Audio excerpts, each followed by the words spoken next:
Ladies and gentlemen, Achim Steiner is the Executive Director of UNEP and Under Secretary General of the United States. He has been Executive Director of the United Nations Environment Programme since 2006.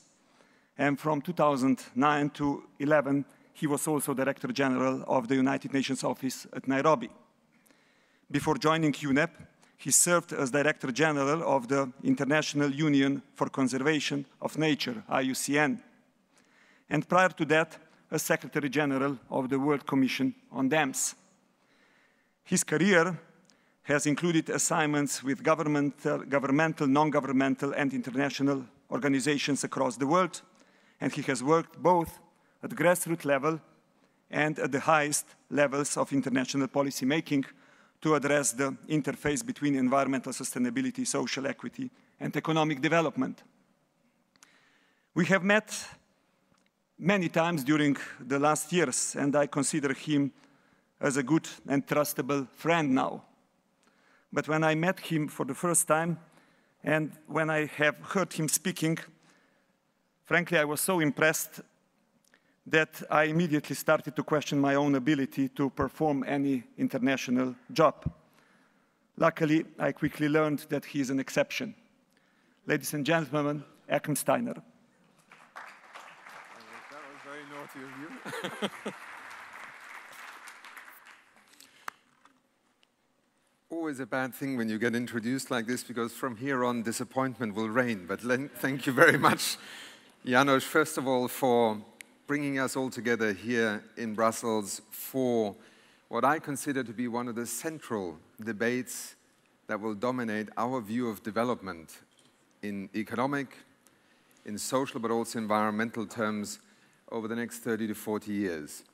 Therefore, I'm very grateful for this invitation and also to do so in the presence of my dear friend, colleague, and countryman, Graziano, who heads the Food and Agriculture Organization. And we both, coming from very different perspectives, have found ourselves working on exactly the same questions and the agenda. And I hope that my remarks this morning, which are meant to trigger some debate, some reflections, but also to connect what sometimes may seem a very particular sectoral agenda, namely agriculture, to this all-encompassing, to some seemingly complex Agenda 2030 for Sustainable Development, with 17 Sustainable Development Goals, targets, and indicators. What on earth is the United Nations up to again? That is sometimes the reaction. But let me begin by also invoking an agricultural heritage, just like Stephen Sackur did when he introduced himself. I am the son of a farmer. In fact, I grew up on a farm in Brazil. I learned to drive my tractor on a Deutz tractor, and I saw Deutz as a co-sponsor here. I also learned a great deal about what it is like to be a farmer in this day and age. And that is going to be one of my themes, that essentially when we talk about agriculture, we always focus on the farmer. And certainly that is the center point. But it is actually an agricultural economy that we need to understand. We need to appreciate the upstream and the downstream context within which farming, a landowner, a farmer, is enabled, forced, prevented from doing what may be the most rational thing that he or she would do if they had a choice. Much of modern-day farming is no longer the sovereign decision of the farmer.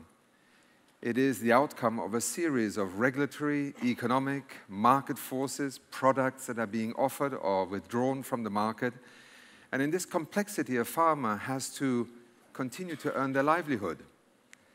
Now, a farmer somewhere in the middle of Europe and a farmer somewhere in the northern parts of Kenya, where UNEP is headquartered, obviously faces very different choices, opportunities, and risks.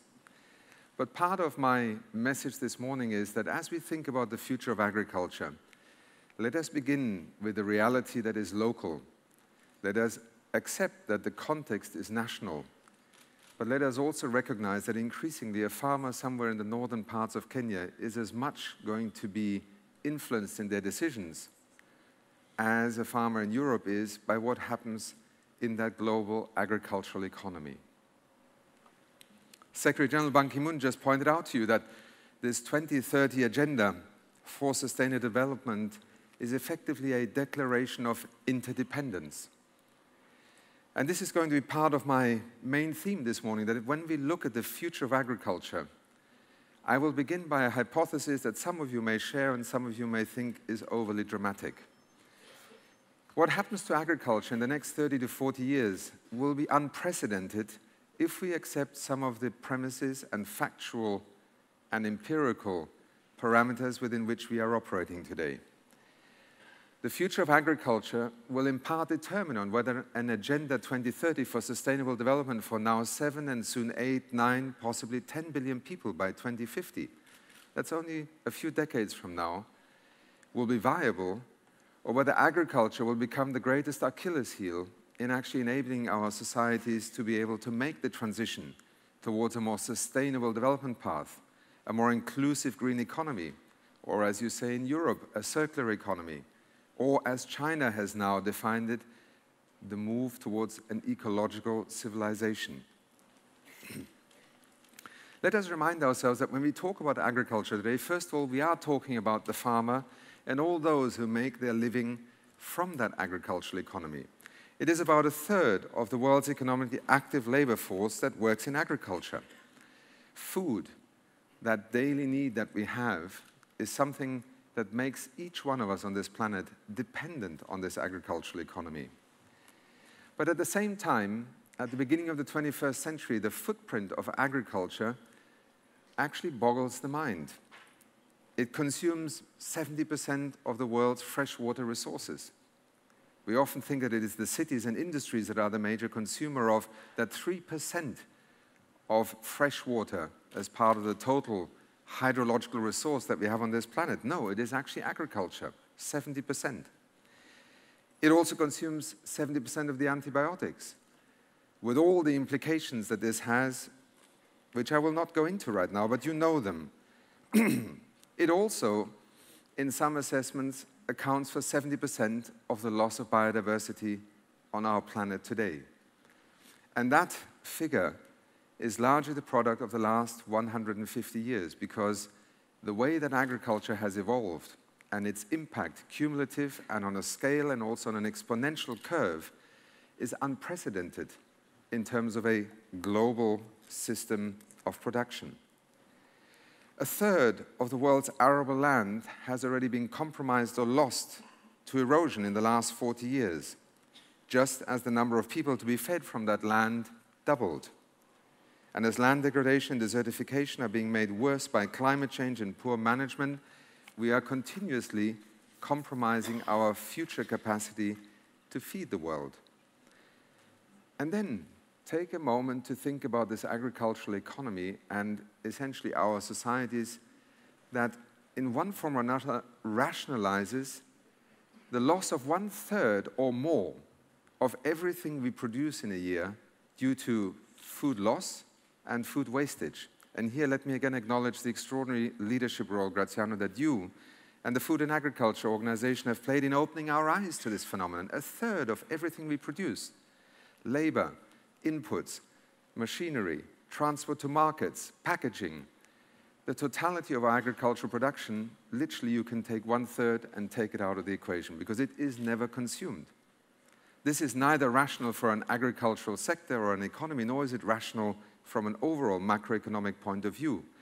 And FAO and UNEP joined forces 3 years ago in a global campaign to draw attention to this phenomenon through this Think, Eat, Save campaign, because it was FAO's research that brought us all to realize that when you add up the dots, you really have an extraordinary phenomenon here. And yet 800 million people are chronically undernourished. Nearly half of all infant deaths are due to hunger, while 2 billion people are overweight and 600 million people obese. This is where agriculture and food begin to connect to a broader agenda of poverty, of reducing hunger, but also of addressing public health, consumption patterns. And it is a cruel irony that while ending hunger by 2025, by some estimates, will require an additional $44 billion per year, we are losing production and ecosystem services every year to the tune of $40 billion. It is an equation that I would put to you, no longer adds up. And that is why I am convinced that if you then add into that equation also other elements of what in a moment I will describe to you as the Sustainable Development Agenda 2030, namely the contribution in an agricultural economy of waste, of emissions, of chemicals from fertilizer, packaging, transportation, the disposal of agricultural products, and the contribution that this cumulative makes to the pollution levels and air quality in our economies, societies, where by the estimates of the World Health Organization now 7 to 9 million people every year die prematurely because of air quality. And please, do not only project into that number the images of Beijing or Shanghai, because air quality issues remain with us here in Europe. They remain a phenomenon also of the modern economy that maybe is less visible, but still present and prevalent. Now, if that already sounds a mountain to climb for a discussion about the future of agriculture, let me draw your attention to another element, soil. It is the ultimate carbon safety deposit box. In fact, it stores more carbon than the atmosphere and all plant life combined. Yet 40 billion tons of topsoil are washed away each year. That's 40 times the weight of Mount Everest. And as many of you know, it can take hundreds of years to regenerate just 1 centimeter of topsoil.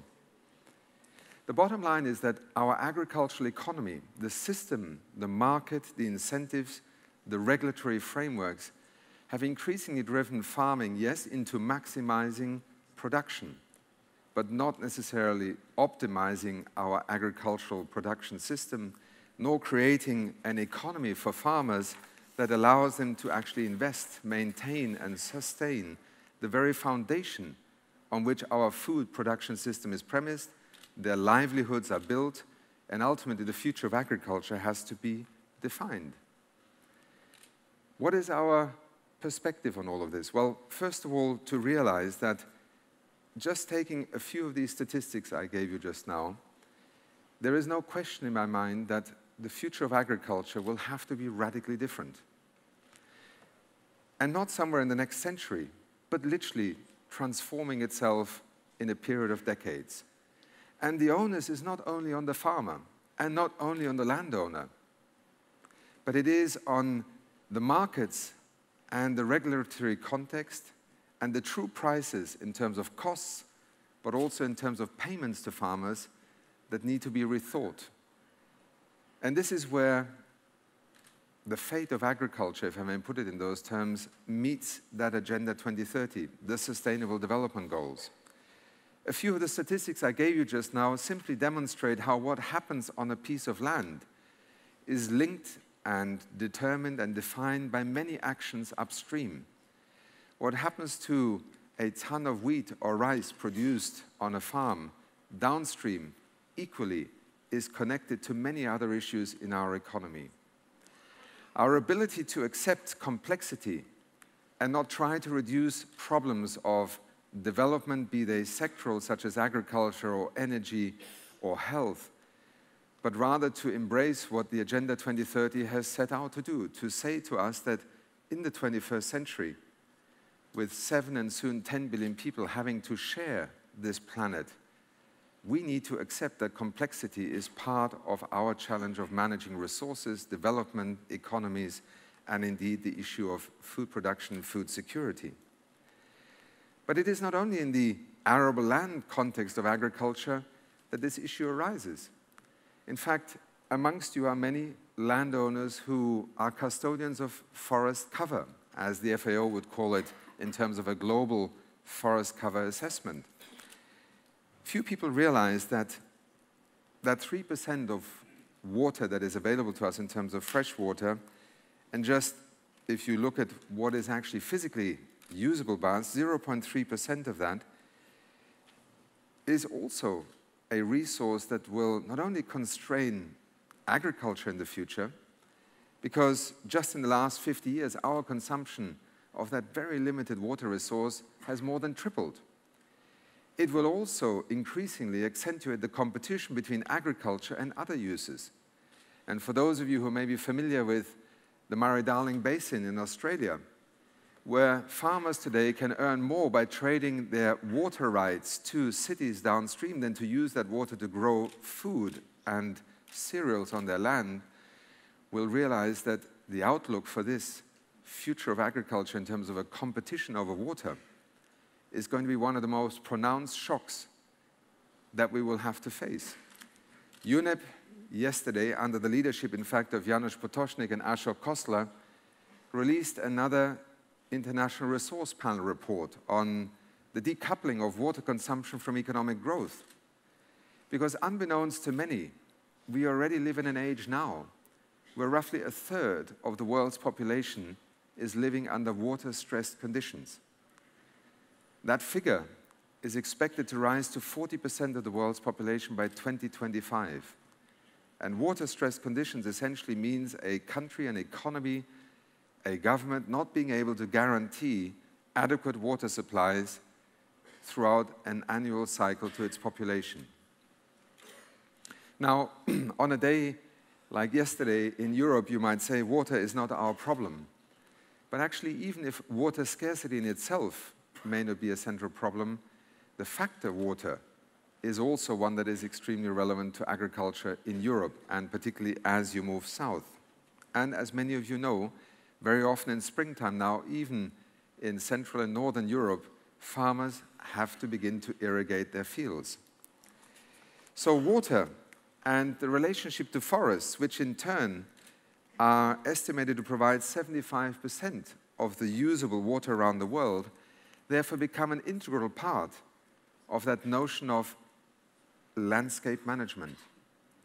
Whether you call it integrated management, landscape management, ecosystem-based management, there are many terms that different disciplines apply. But at the heart of my first alert to you is, in accepting the complexity of the challenge, i.e. feeding more people against a depleting natural resource base because of the way that the economics drives farmers to use resources today, requires an integrated approach, a landscape approach in which we understand, and that is why I think it is so appropriate also that the European Landowners Association, together with Syngenta and many others, is sponsoring this discussion. Because the way a landowner will be incentivized, enabled, supported, or prevented by bad regulations, bad policies, uneconomic markets, to do the right thing in terms of a long-term sustainability pathway for agriculture is central. Let us also look at what that IRP report said yesterday. In 54 countries, with 40% of the world's population, the scarcity of water will not only challenge a farmer in terms of the economics of crop production, livestock, or indeed of land use management. The implications of water scarcity, and let me remind you again, 70% of the world's fresh water is being used by agriculture, can have significant political, national security, regional, and geopolitical implications.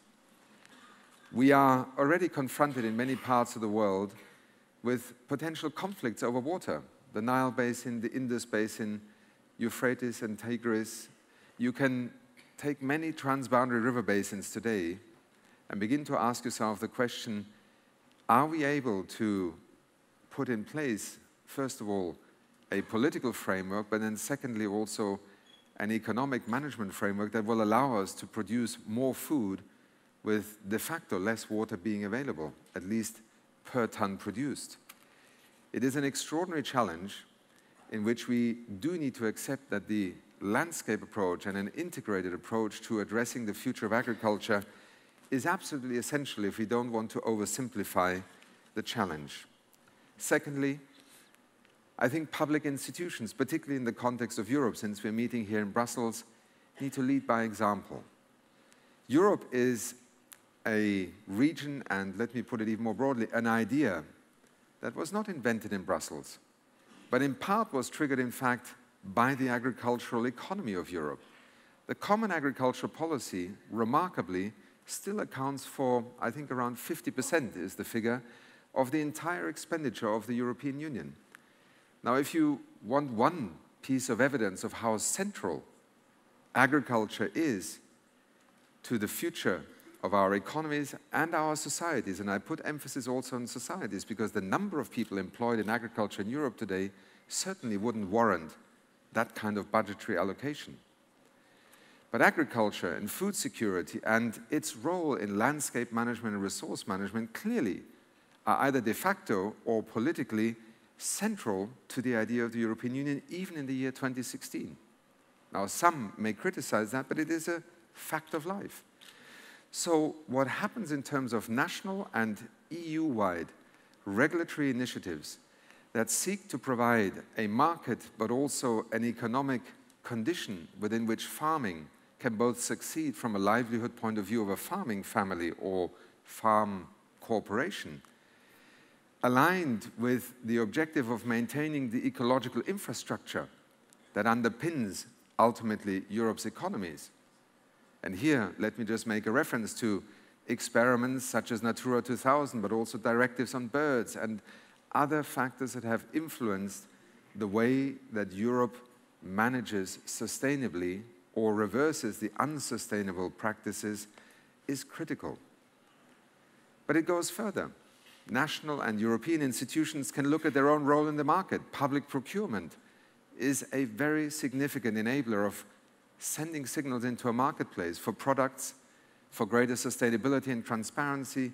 And for instance, why shouldn't it become a practice that any procurement done by a national or European institution in future would make palm oil an issue where it either says, if you cannot prove that your palm oil is produced sustainably, you will not qualify to sell to us.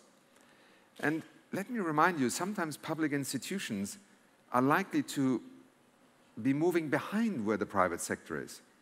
Whether it is Unilever or other corporations, they have already made a commitment. We have over 400 corporations who have committed to also get out of the business of having their production line essentially enabled by deforestation of tropical forests. The private sector is looking for signals, and the question is, can our public institutions and can also the agricultural community that sits here in Brussels make the instruments, economic and otherwise, of a European, a pan-European economy that relates to agriculture, not only in Europe, but in fact globally, part of enabling a quicker transition to making sustainability pay for the farmer, for the corporation, and ultimately for an economy. And this leads me to the third area that I would just like to highlight, the role of the private sector.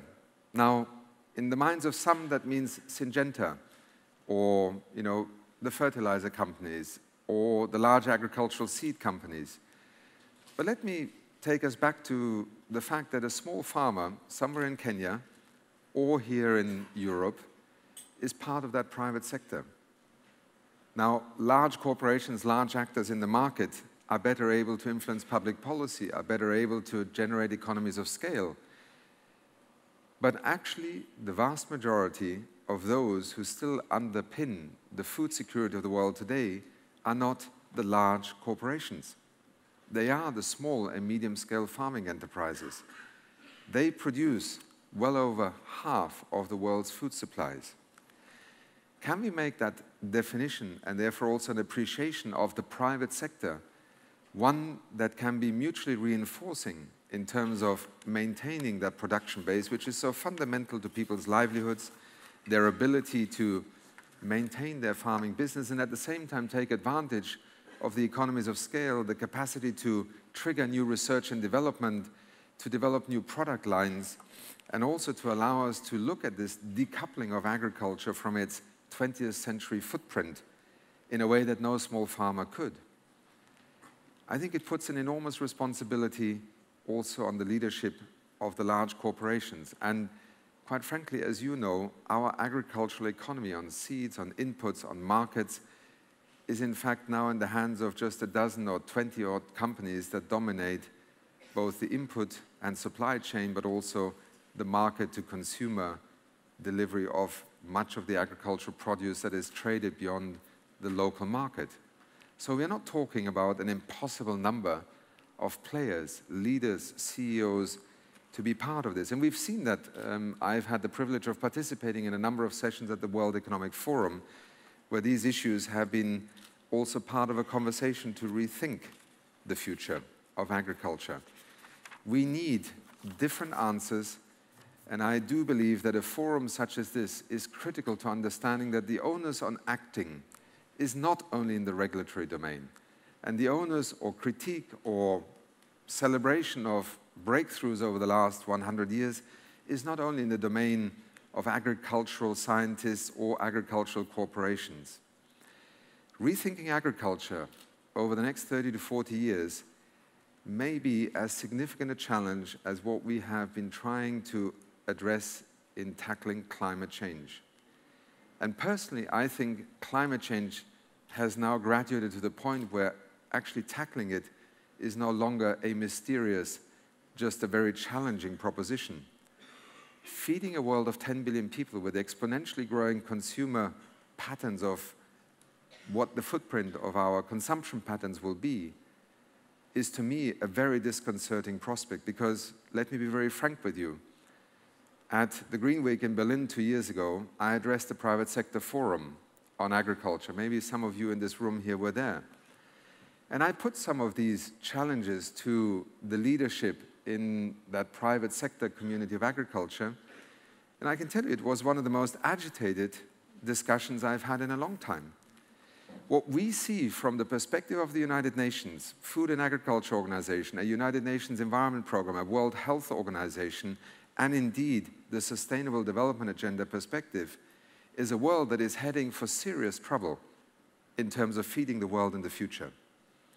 Rethinking the agricultural economy, understanding how intelligent regulation, but also different paradigms under which the private sector can play its role in the future, and also farmers are enabled to not be miners of their very own resource, but actually paid for, compensated, and enabled to manage the ecological assets on which we depend, including the forests, the wetlands, soil fertility, and the carbon footprint of agriculture, will be fundamental to being able to tackle this challenge. Let me end my brief remarks by just saying that I genuinely believe that Europe in particular has a central role to play in this. You have well over 5 decades of experience, some of it in your own assessment, I think, negative, but in other respects actually quite progressive, capable of integrating new science and new approaches and regulatory incentives to land use and land use management. That experience of over 5 decades of a common agricultural policy that some would still say is an anachronism, I would say actually is displaying elements of innovation and rethinking that go to the heart of what we face as a global community. What happens in Europe, what happens to Europe's agriculture in the future is not only relevant to the rest of the world, but indeed I think gives Europe an opportunity to first of all ensure that there is a viable European agriculture in the future, because what happens in the global context of agriculture and food production is going to affect Europe even more significantly in the years to come. But secondly, if Europe, through its own innovation, bringing public and private sector and the farming community and society and consumers together, could indeed redefine and reset the pathway for an agricultural economy that will be fundamental to also enabling us to meet the 17 Sustainable Development Goals, which ultimately are perhaps the best hope or agenda for allowing us as a world to be able to solve problems together. The answer, I'm convinced, in terms of what we're discussing here today, cannot simply be more people, we need to produce more food, we can do it. That is the kind of simplistic narrative that belongs to the last century. The 21st century is about managing complexity and to do it together. Thank you very much. Thank you, Achim. Do take a seat with me. I'll sit here, you sit there. Yeah. Achim, thank you so much for that. And we have a little time for question and answer, so in just a moment, I'm going to quiz you a little bit on that presentation, which was fascinating and frank and difficult in a way, difficult for all of us because it means some very hard choices are going to have to be made. But before I do that, ladies and gentlemen, and I'm really sorry to interrupt the flow of the morning because we're in the middle of an important debate, but I just think because of what's happening in Brussels today, I just have to say something to you because I very sternly told you all to put your phones on silent or switch them off. And things are happening, really awful things are happening in the city today, which I'm just going to tell you about because I suspect some of you will be getting messages from loved ones saying, "Are you okay?" And I just want you to know that there has been a major security problem in Brussels today, as I'm sure most of you are aware to a certain extent. There were bombs at the airport early this morning, just as we were beginning to prepare for the conference. There, as I understand it, have been explosions now close to 2 metro stations in Brussels. I can't give you any information about fatalities or anything like that, but clearly this city right now is in the middle of a major security operation. The organizers of the conference just want you to know that there is security here, and if there were any reason for us to need to react, to close the conference or suspend it for a moment or to take any sort of security measures, we would do so. There are people thinking about this, but as of right now, things are absolutely fine in this part of Brussels, and we want to continue with our work. But we are going to have a coffee break before too long, and I want you all to know that, of course, you know, you will then have the chance to speak to family and colleagues and friends. But we feel we should continue with our discussion because that's the point of today, and an awful lot of people have made an awful lot of effort to be here, so that's what we want to do. So having said all of that,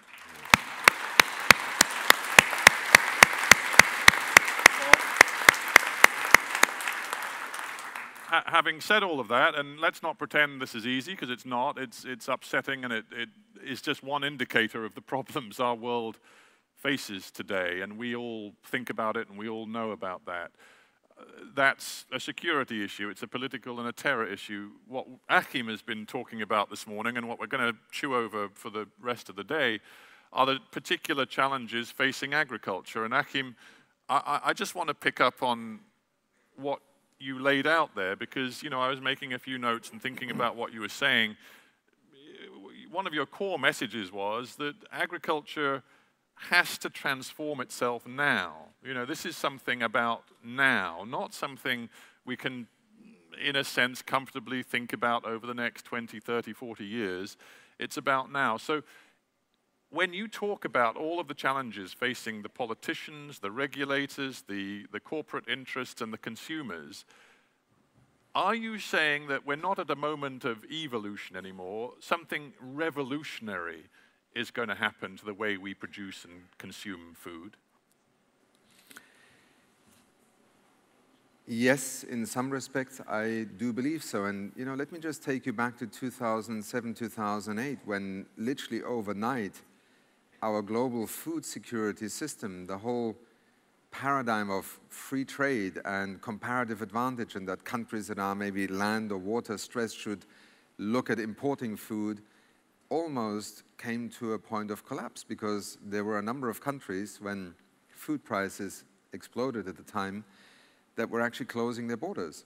So we have, first of all, a very volatile global food system. And, you know, I didn't even speak about climate change in agriculture today.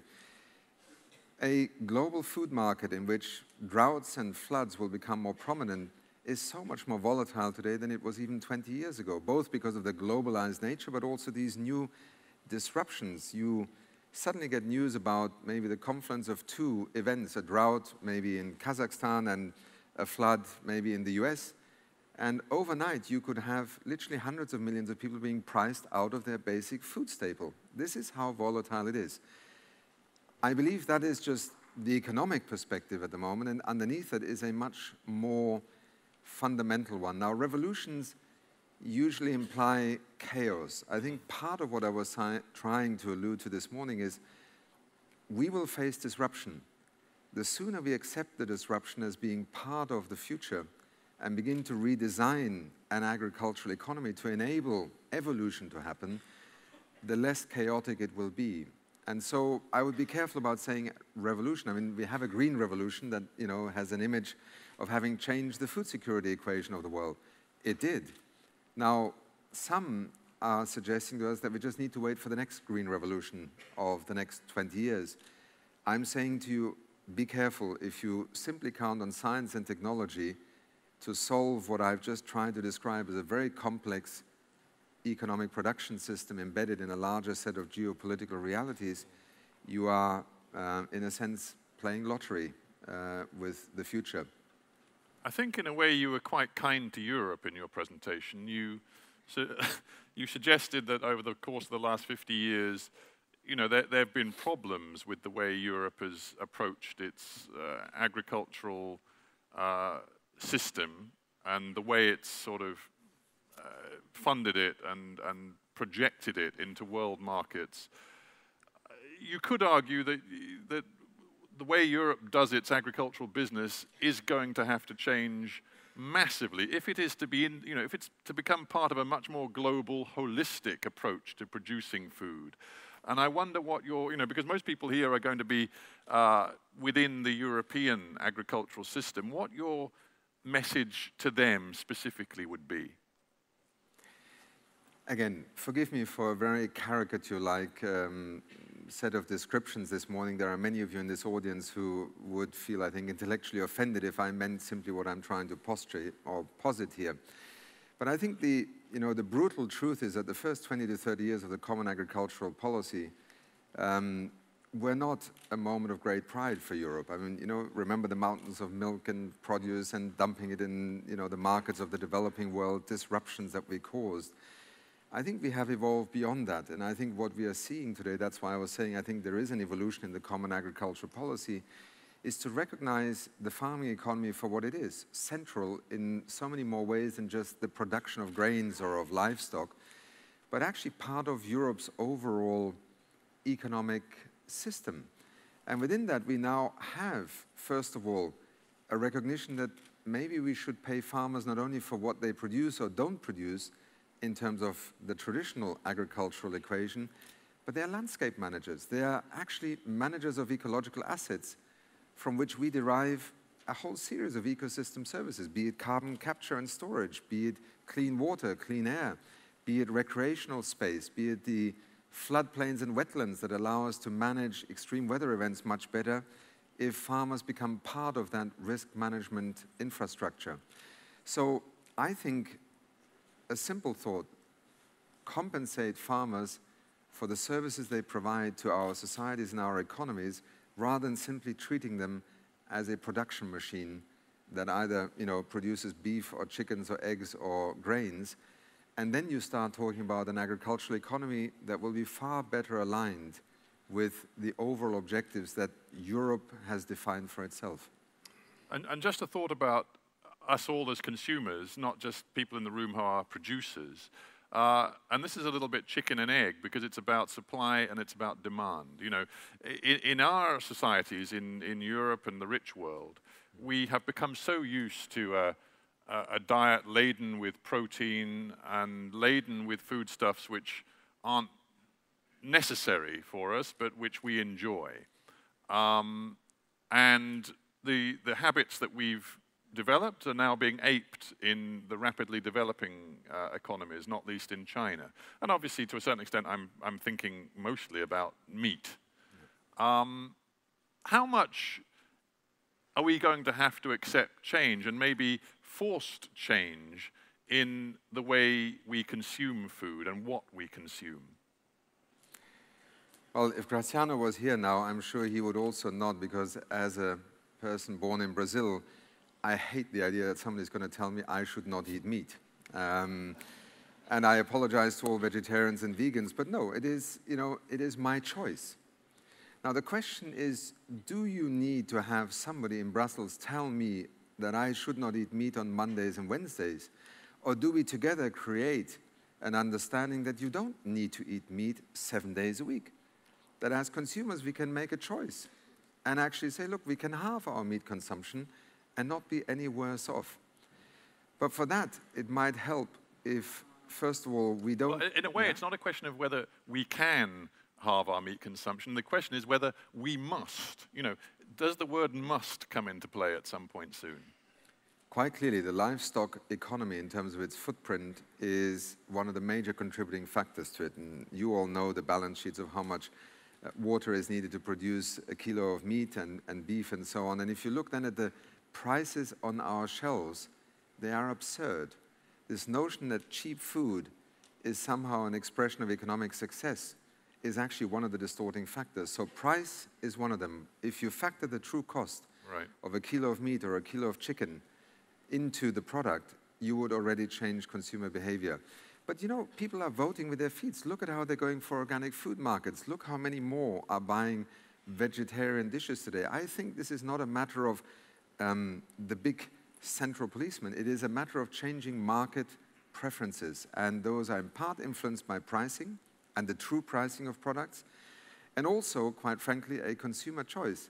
Who wants to be part of an economy that every day results in, for example, a poultry industry in a country like Germany where millions of male chicks are just killed on the day they're born because they're economically useless?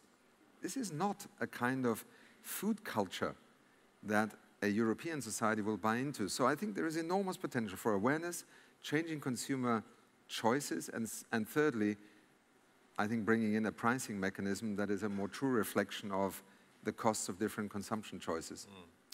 Ladies and gentlemen, you're rarely going to have a chance to talk to anybody who has got a deeper insight and more experience in the field of agriculture and where it fits into the whole debate about a sustainable planet and a planet which is stepping up to really take on the challenge of climate change. I mean, Achim's worked in this area for decades.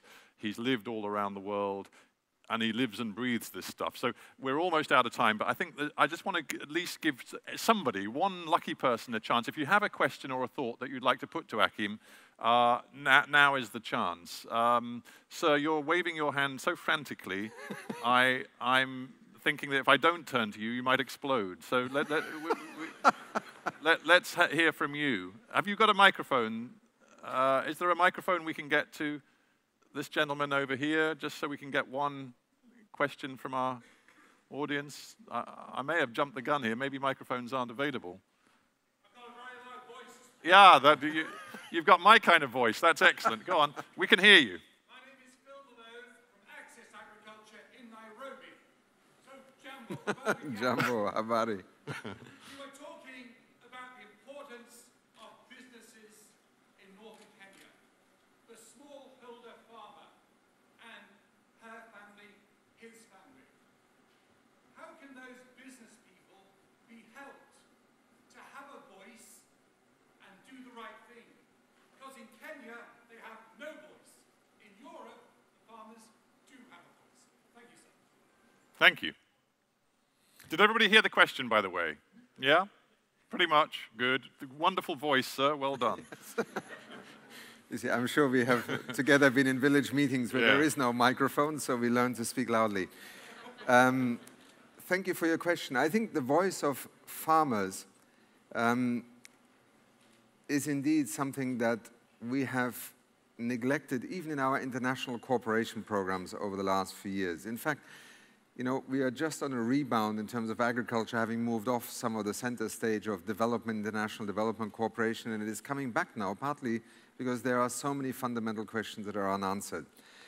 I think one of the lessons we need to learn, and forgive me if I put this as a challenge to you, I think is that in Brussels, as in Washington and in other more organized economies, the lobby function very often degenerates, my apologies, into the lowest common denominator. As long as the agricultural lobby is frequently defined by the interests of the slowest mover or the most reluctant mover, you become less of a legitimate partner to those who actually need to answer the questions that need to be answered. And this is not unique to the agricultural sector, but particularly the farming community in its organized form in Europe, I think has often become a liability to itself because it is not able to frame a discussion beyond the defense of the immediate interest. And it is understandable because many farmers are faced with a ruinous agricultural economy today. So, it's fair enough to say, well, you come along with the 2030 agenda, my constituency may be bankrupt next year.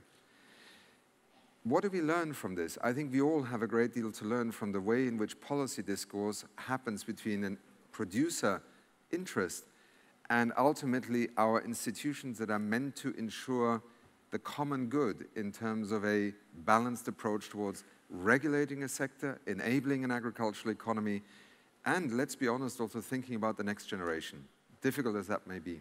It is difficult, and I think we're going to tease out some of those difficulties over the course of our discussions through the day. I wish I could say that, I know there are other hands up, and I know there were more questions for Achim. I wish I could say we could stay and talk more with you, Achim, but unfortunately the tyranny of the clock means that we're out of time. So thanks so much for a terrific presentation, for your thoughtful words. And ladies and gentlemen, please just give a very warm hand to Achim Steiner. Thanks, Achim. Thank you very much indeed. Good luck. Thank you.